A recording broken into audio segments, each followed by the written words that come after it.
Bom dia, meus irmãos, graça e paz.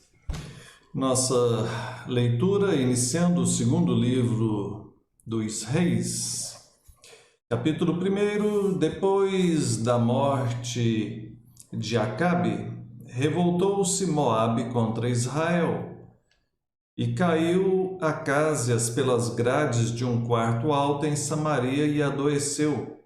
Enviou mensageiros e disse-lhes: Ide e consultai a Baal-zebude, Deus de Ecrom, se sararei desta doença. Olha só, o Acázias é o rei de Israel e ele ali sofre um acidente, machuca e agora manda consultar, ao invés de consultar a Deus, consultar uma divindade pagã, né? Perceba o tanto que eles estavam longe de Deus. Verso 3: Mas o anjo do Senhor disse a Elias: Dispõe-te, sobe para te encontrar com os mensageiros do rei de Samaria, e diz-lhes: Porventura não há Deus em Israel, para irdes consultar o Deus de Ecrom? Então, essa é a situação.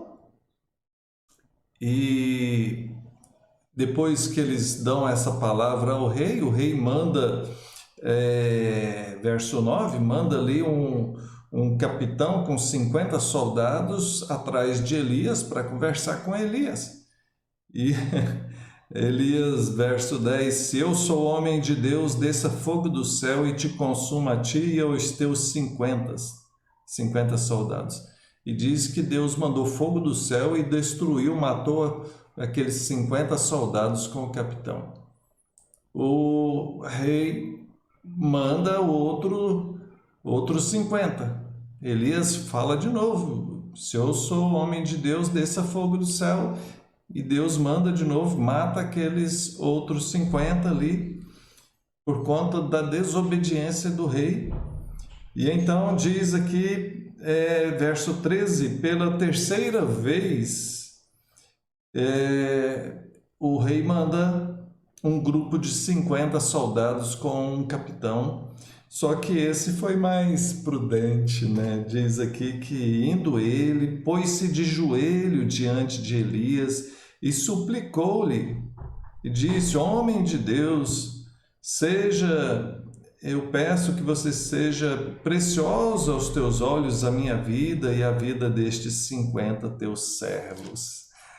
Teve humildade agora e Deus fala com Elias, Elias atende, vai lá conversar com o rei, só que ele chega lá no rei, verso 16, e fala o seguinte: olha, dessa cama que você está, você não vai descer, você vai morrer.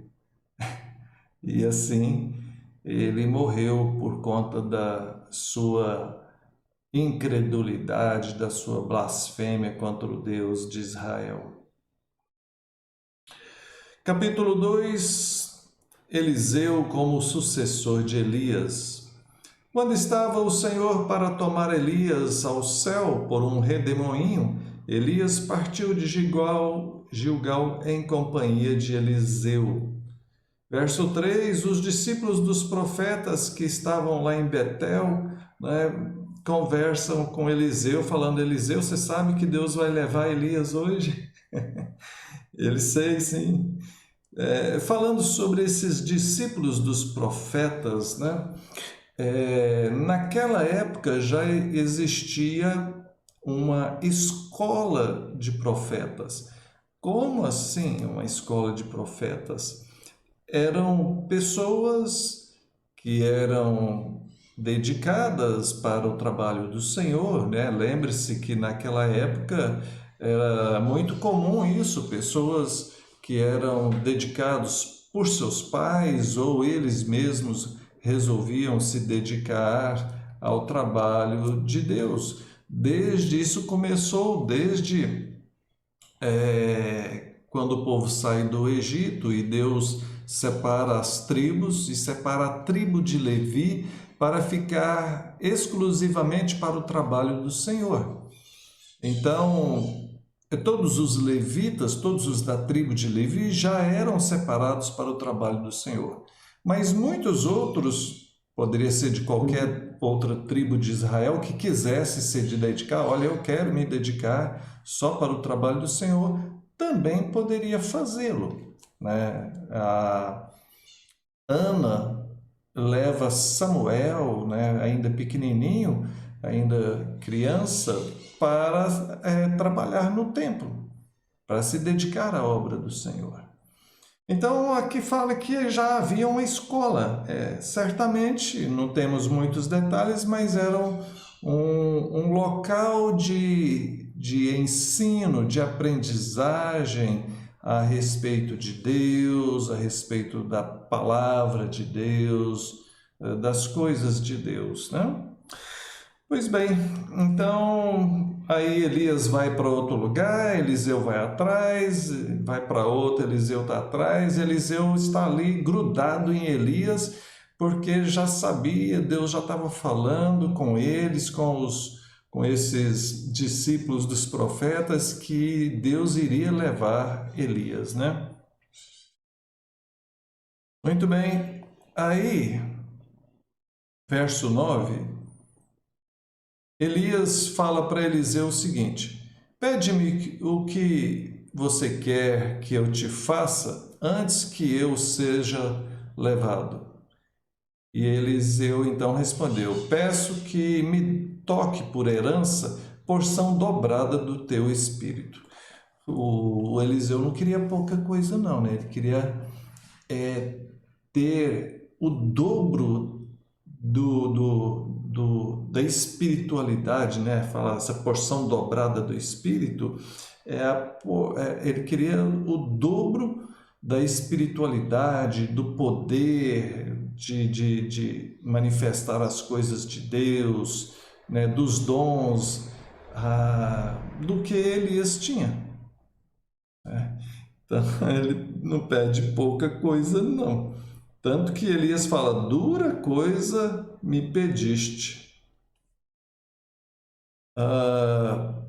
Só como um breve comentário, eu já vi algumas pessoas no meio evangélico falando a respeito disso. Deus te conceda porção dobrada do Espírito Santo. Isso não existe, tá?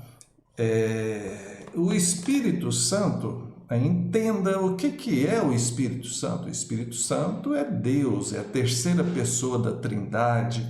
Ele habita na vida de cada um que pertence a Deus. Agora, não existe porção dobrada do Espírito Santo. Como assim? Tem dois Espíritos Santos numa pessoa? Tem mais? Tem menos? Não existe o Espírito Santo maior ou menor. Ou tem ou não tem, certo? O que existe é a consagração da pessoa a Deus.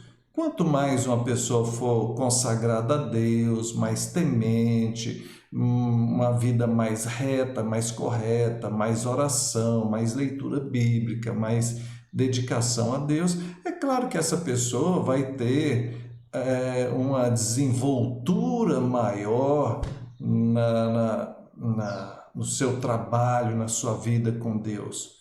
É claro, isso é lógico. Uma pessoa que quase não faz oração e uma pessoa que tem muita prática de oração, é claro que essa que tem mais prática de oração vai ter mais intimidade com Deus, mais presença de Deus, mais fé, mais intrepidez, mais esperança, mais coragem. Então, o que existe é isso, e isso depende da nossa busca de Deus, mas o Espírito Santo é um só, tá bom? Só esclarecendo isso.